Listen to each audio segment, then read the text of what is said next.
3-4 ಸತಿ ಬಂದಿದ್ದೆ. ದುಡ್ಡು ಬರೋದು ಒಂದು ಬಂದೈತೆ ನಮ್ಮದು. 6 ವರ್ಷದಿಂದ ಬಂದಿರಲಿಲ್ಲ, 3-4 ತಿಂಗಳಲ್ಲಿ ಬಂತು. ದುಡ್ಡು ನಮ್ಮ ಕಡೆ ಬರಲ್ಲ ಅಂತ ಅಂದ್ಕೊಂಡ್ಬಿಟ್ಟಿದ್ವಿ. ನಾನು ಇಲ್ಲಿ ಬಂದೋದ್ಮೇಲೆ ಆಮೇಲೆ ಅವ್ರು ಹಿಡಿದು ಮಾತಾಡಿ ಅವರೇ ಕೊಡೋಕ್ಕೆ ಬಂದರು. ₹1 ಇರಲಿಲ್ಲ. ನಾನು ಇಲ್ಲಿ ಬಂದು ಬೇಡ್ಕೊಂಡು ಕೂತ್ಕೊಂಡು ಕಣ್ಣೀರು ಬಿಟ್ಕೊಂಡು ಹೋದ್ಮೇಲೆ ನನ್ನ ಮಗಳ ಮದುವೆ ಯಾವ ರೀತಿ ಸೆಟ್ ಆಯಿತು, ಯಾವ ಥರ ದುಡ್ಡು ಸೇರ್ತು ಅನ್ನೋದೇ ನನಗೆ ಗೊತ್ತಿಲ್ಲ. Is a miracle. ಇಲ್ಲ, ನನ್ನ ಹತ್ರ ₹1 ಇರಲಿಲ್ಲ, ನನಗೆ ದುಡ್ಡು ಬರಲಿಲ್ಲ, ಬಿಲ್ಗಳು ಬರಲಿಲ್ಲ. ಮದುವೆ ಸೆಟ್ ಆಗೋಯ್ತು, ಎಂಗೇಜ್ಮೆಂಟ್ ಆಗೋಯ್ತು, ದುಡ್ಡು ಇಲ್ದಂಗೆ ಆಗೋಯ್ತು. ಬಂದು ಇಲ್ಲಿ ಕೂತ್ಕೊಂಡು ಅಳ್ತಾ ಕೂತ್ಕೊಂಡ್ಬಿಟ್ಟು ಅದು ಯಾಕೆ ದುಡ್ಡು ಬಂತು, ಏನು ಹೇಗೆ ಬಂತು, ಎಲ್ಲ ಸೆಟ್ ಆಗೋಯ್ತು. ನಮ್ಮ ಬಾಮೈದಿರೋ ಅತ್ತೆ ಎಲ್ಲರೂ ಸ್ನೇಹಿತರು ಎಲ್ಲ ಹೆಲ್ಪ್ ಮಾಡೋದು, ಎಲ್ಲ ಆಟೋಮೆಟಿಕ್ಕಾಗಿ ಎಲ್ಲ ಆಗದೇ ಇಲ್ಲ ಅಂತ ನನಗೆ ಇದಾಗೋಗ್ಬಿಟ್ಟಿದ್ದೆ, ಅಪ್ಸೆಟ್ ಆಗೋಗ್ಬಿಟ್ಟಿದ್ದೆ. ಆದರೆ ವಿತಿನ್ 1 ವೀಕಲ್ಲಿ ಎಲ್ಲನೂ ಆಗೋಯ್ತು. ಏನು ವಿಶೇಷ ಪೂಜೆ ಏನಿಲ್ಲ. ನಾನು ಬಂದು ಸುಮ್ಮನೆ ಕೂತ್ಕೊಂಡು ಕಣ್ಣೀರು ಹಾಕ್ಬಿಟ್ಟು ಹೋಗಿದ್ದೆ ಅಷ್ಟೇ. ನನಗೆ ಕೆಲವೊಂದು ಬಿಸ್ನೆಸ್ ಇದರಲ್ಲಿ ನನಗೆ ಡೆವಲಪ್ಮೆಂಟ್ ಆಗಿದೆ. ನಾನು ಇಲ್ಲಿ ಬಂದು ಹೋದಾಗೆಲ್ಲ ನನಗೆ ಒಳ್ಳೆ ಡೆವಲಪ್ಮೆಂಟ್ ಇದೆ ಕಾಣಿಸ್ತು. ಏನೋ ಸ್ವಲ್ಪ ಮನಸ್ಸಲ್ಲಿ ಸಂಕಟ ಇತ್ತು, ತೀರಿದ್ರೆ ಸರೋಗತ್ತೆ ಅಂತ ಬಂದ್ವಿ. ಆ ಸಮಾಧಾನ ಆಗಿದೆಯಾ, ಬರ್ತಾ ಇದ್ದೀವಿ.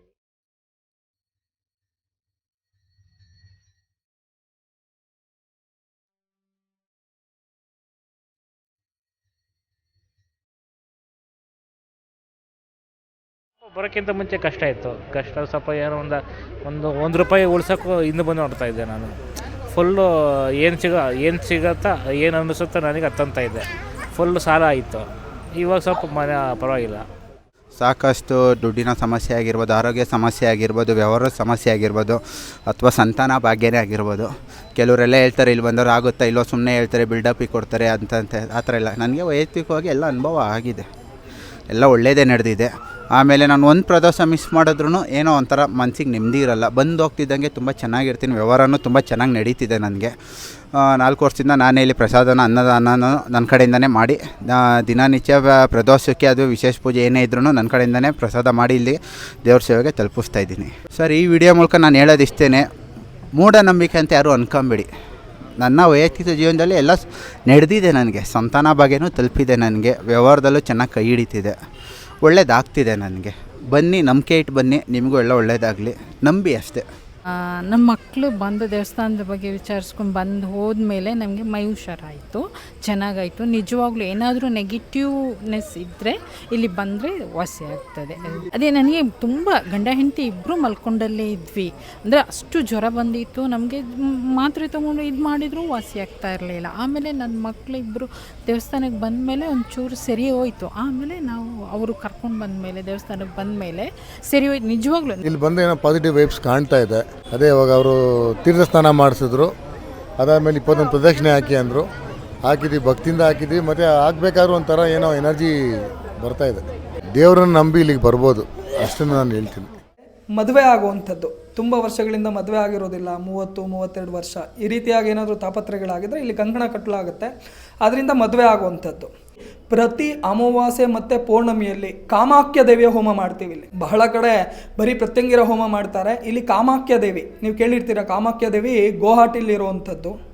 ಇದು ಗುವಾಹಟಿಲಿ ಬಿಟ್ಟರೆ ನಮ್ಮ ದೇವಸ್ಥಾನದಲ್ಲಿ ಮಾತ್ರ. ಇಲ್ಲಿ ಕಾಶಿ ವಿಶ್ವನಾಥ ಸ್ವಾಮಿಯ ಸನ್ನಿಧಾನದಲ್ಲಿ ಧ್ವಜಸ್ತಂಭದಲ್ಲಿದೆ. ಹಾಗಾಗಿ ಅಥರ್ವಣ ವಿಧಿಯಿಂದ ಪೂಜೆ ನೆರವೇರಿಸಿ ಮತ್ತು ನಿಮಗೆ ವ್ಯಾಪಾರ ಆಗ್ತಾ ಇರುತ್ತೆ ಅಂದ್ಕೊಳ್ಳಿ. ಇದ್ದಕ್ಕಿದ್ದಾಗೇ ವ್ಯಾಪಾರ ಇದ್ದಕ್ಕಿದ್ದಂಗೆ ಕುಸಿದು ಹೋಗುವಂಥದ್ದು, ವಿಳಂಬ ಆಗುವಂಥದ್ದು, ಈ ರೀತಿಯಾದಂಥ ತಾಪತ್ರಗಳಾಗುವಂಥದ್ದು, ಈ ರೀತಿಯಾದಂಥ ಸಮಸ್ಯೆಗಳು ಇಲ್ಲಿ ಖಂಡಿತವಾಗ್ಲೂ ಪರಿಹಾರ ಆಗುವಂಥದ್ದು. ಆಮೇಲೆ ಇಲ್ಲಿ ಪ್ರತಿ ಸೋಮವಾರ ಯಾರು ರಾಹುಕಾಲದಲ್ಲಿ ಬೆಲ್ಲದ ದೀಪ ಹಚ್ತಾರೆ ಅವರಿಗೆ ಖಂಡಿತವಾಗ್ಲೂ ಉದ್ಯೋಗ ಪ್ರಾಪ್ತಿ ಆಗುವಂಥದ್ದು, ಹಾಗೆ ಮದುವೆ ಆಗುವಂಥದ್ದು, ಮನಸ್ಸಿನಲ್ಲಿರುವಂಥ ಇಷ್ಟಾರ್ಥಗಳು ನೆರವೇರುವಂಥದ್ದು. ನನ್ನನ್ನು ಮುಂದೆ ವಿಡಿಯೋದಲ್ಲೂ ನೋಡಿದ್ದೀರಾ ಇದೇ ಹಳ್ಳಿ ಟಿ ವಿಲಿ. ನಿಮಗೆ ಆ ರೀತಿಯಾದಂಥ ಏನಾದರೂ ಸಮಸ್ಯೆಗಳಾಗಿದ್ರೆ ಖಂಡಿತವಾಗ್ಲೂ ಇಲ್ಲಿ ಹೋಮದಿಂದ ಪರಿಹಾರ ಮಾಡುವಂಥದ್ದು. ಹಾಗೆ ದೃಷ್ಟಿ ಆಗಿದ್ರೆ ಇಲ್ಲಿ ಈಡ್ಗಾಯಿ ಹೊಡಿತೀವಿ. ಆ ಈಡ್ಗಾಯಿ ಅಂದರೆ ಬಹಳ ವಿಶೇಷವಾದಂಥದ್ದು. ಅಥರ್ವಣ ವೇದದಲ್ಲಿ ಮೂಲ ಇಂದ್ರಜಾಲ ಮಹೇಂದ್ರಜಾಲ ಅಂತ ಬರುತ್ತೆ. ಈ 2 ಜಾಲದ ಮುಖಾಂತರವಾಗಿ ವಿಶೇಷವಾಗಿ ಕೇರಳದಲ್ಲಿ ನಾನು ಪಾಂಡಿತ್ಯ ಪಡೆದಿರುವಂಥದ್ದು. ಯಾರು ಚಲನಚಿತ್ರ ನಟರುಗಳು ತುಂಬ ಜನ ಇರ್ತೀರ, ಅವಕಾಶಗಳು ಸಿಗಲ್ಲ. ಇಲ್ಲಿ ತುಂಬ ಜನ ಚಲನಚಿತ್ರ ನಟರು ಹಾಗೆ ಈ ಧಾರಾವಾಹಿಗಳಲ್ಲಿ ಮಾಡುವಂಥವ್ರು ತುಂಬ ಜನ ಬರ್ತಾರೆ. ಪಾಪ ಎಲ್ಲರಿಗೂ ಚಾನ್ಸ್ ಸಿಗ್ತಾ ಇರುತ್ತೆ, ಮಾತ್ರ ಅವ್ರಿಗೆ ಮಾತ್ರ ಚಾನ್ಸ್ ಸಿಗ್ತಾ ಇರೋದಿಲ್ಲ. ಇದಕ್ಕೆ ಮೂಲ ಕಾರಣ ಬಂದು ದೃಷ್ಟಿ ಆಗಿರುತ್ತೆ. ಅದನ್ನು ಪರಿಹಾರ ಮಾಡ್ಕೊಳ್ಳೋದ್ರಿಂದ ಖಂಡಿತವಾಗ್ಲೂ ನಿಮಗೆ ಮುಂದಿನ ದಿನಗಳಲ್ಲಿ ಒಳ್ಳೊಳ್ಳೆ ಅವಕಾಶಗಳು ಬರುವಂಥದ್ದಾಗುತ್ತೆ. ಇಲ್ಲಿ ಬನ್ನಿ ಅಂತ ಸಮಸ್ಯೆಗಳನ್ನ ಪರಿಹಾರ ಮಾಡಿಕೊಡ್ತೀನಿ. ಖಂಡಿತವಾಗ್ಲೂ ಈ ಕ್ಷೇತ್ರಕ್ಕೆ ಬಂದು ಹಣಕಾಸಿನ ಸಮಸ್ಯೆ ಯಾರಿಗಿದೆ, ಸಾಲದೇಟು ತಿಂದವ್ರಿಗೆ ಮಾತ್ರ ಗೊತ್ತಿರೋದು. ಅದೇ ಹೇಳ್ತಾರಲ್ಲ, ನಮ್ಮ ಹಳ್ಳಿ ಕಡೆ ಹೇಳ್ತಾರೆ, ದೊಡ್ಡನೇಟಾದರೂ ತಿನ್ಬೋದು, ಸಾಲದೇಟು ತಿನ್ನೋಕ್ಕಾಗಲ್ಲ ಅಂತ. ಹಾಗೆ ಸಾಲ ಮಾಡಿರೋ ತುಂಬ ಜನ ಇಲ್ಲಿಗೆ ಬರ್ತಾರೆ. ಅದನ್ನು ಖಂಡಿತವಾಗ್ಲೂ ಆ ದೇವರು ಪರಿಹಾರ ಮಾಡಿಕೊಟ್ಟಿದ್ದಾನೆ. ಆರ್ಥಿಕ ಸಮಸ್ಯೆಯಲ್ಲಿ ಸುಳಿಯಲ್ಲಿ ಸಿಕ್ಕಾಕೊಂಡಿರೋರು ತುಂಬ ಜನ ಇಲ್ಲಿ ಹೊರಗಡೆ ಬಂದಿದ್ದಾರೆ. ಮತ್ತು ಭೂಮಿ ವಿಚಾರದಲ್ಲಿ ಈ ರಿಯಲ್ ಎಸ್ಟೇಟ್ ಮಾಡ್ತಾ ಇರ್ತಾರಲ್ಲ, ಅವ್ರಿಗೆ ತುಂಬ ಒಳ್ಳೆಯದಾಗುತ್ತೆ ಇಲ್ಲಿ ಬಂದರೆ. ಇದು ಅಟ್ಟೂರು ಗ್ರಾಮ ಅಂತ ಹೇಳಿ, ಇದು ಯಲಹಂಕದಲ್ಲಿ ಬರುವಂಥದ್ದು. ಈ ಅಟ್ಟೂರು ಗ್ರಾಮದಲ್ಲಿ ನೀವೇನಾದರೂ ಬಸ್ಸಲ್ಲಿ ಬರೋದಾದರೆ 402B ಅಂತ ಹೇಳಿ ಬಸ್ ನಂಬರು ಮೆಜೆಸ್ಟಿಕ್ಕಿನಿಂದ ಬರುತ್ತೆ. ಅದಾದಮೇಲೆ ಇಲ್ಲಿ ಅಟ್ಟೂರು ಲೇಔಟ್ ಇಳ್ಕೊಂಡು ಅಲ್ಲಿಂದ ನೀವು ಬರ್ಬೋದು. ಅಥವಾ ನಾನು ನನ್ನ ಕಾಂಟ್ಯಾಕ್ಟ್ ನಂಬರ್ ಕೊಟ್ಟಿರ್ತೇನೆ, ಅದನ್ನು ಕಾಂಟ್ಯಾಕ್ಟ್ ಮಾಡಿ.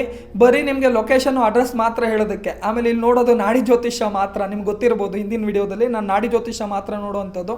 ಆಮೇಲೆ ಫೋನ್ ಮಾಡಿಬಿಟ್ಟು ನಾಡಿ ಜ್ಯೋತಿಷ್ಯ ಹೇಳಿಲ್ಲ ಅಂತೆಲ್ಲ ಕೇಳಬೇಡಿ, ಬರೀ ಅಡ್ರೆಸ್ ಮಾತ್ರ ಅದು. ಹಾಗಾಗಿ ನೀವೇನಾದರೂ ಜ್ಯೋತಿಷ್ಯ ಕೇಳಬೇಕು ಅಂದರೆ ಮಂಗಳವಾರ, ಶುಕ್ರವಾರ, ಭಾನುವಾರ ಬೆಳಗ್ಗೆ 6ರಿಂದ 12 ಗಂಟೆವರೆಗೂ ಇರ್ತೇನೆ. ಸೊ ಈ ಸಮಯದಲ್ಲಿ ಬಂದರೆ ಖಂಡಿತವಾಗ್ಲೂ ನಿಮ್ಮ ಸಮಸ್ಯೆಗಳನ್ನು ನಾಡಿ ಜ್ಯೋತಿಷ್ಯ ನೋಡಿ ನಿಮಗೆ ಮುಂದೆ ಬರುವಂಥ ಸಮಸ್ಯೆಗಳು ನಿವಾರಣೆ ಮಾಡಿಕೊಡುವಂಥದ್ದು, ಮುಂದೆ ಭವಿಷ್ಯ ಹೇಗಿದೆ, ಅದರಲ್ಲಿ ಉತ್ತಮವಾಗಿ ಹೇಗೆ ರೂಪಿಸ್ಕೊಳ್ಳೋದು, ಇದನ್ನೆಲ್ಲ ತಿಳಿಸ್ಕೊಡ್ತೀನಿ. ಬನ್ನಿ, ಒಳ್ಳೆಯದಾಗಲಿ. ಸರ್ವೇ ಜನೋ ಸುಖಿನೋ ಭವಂತು, ಸಮಸ್ತ ಲೋಕ ಸನ್ಮಂಗಳಾನಿ ಭವಂತು.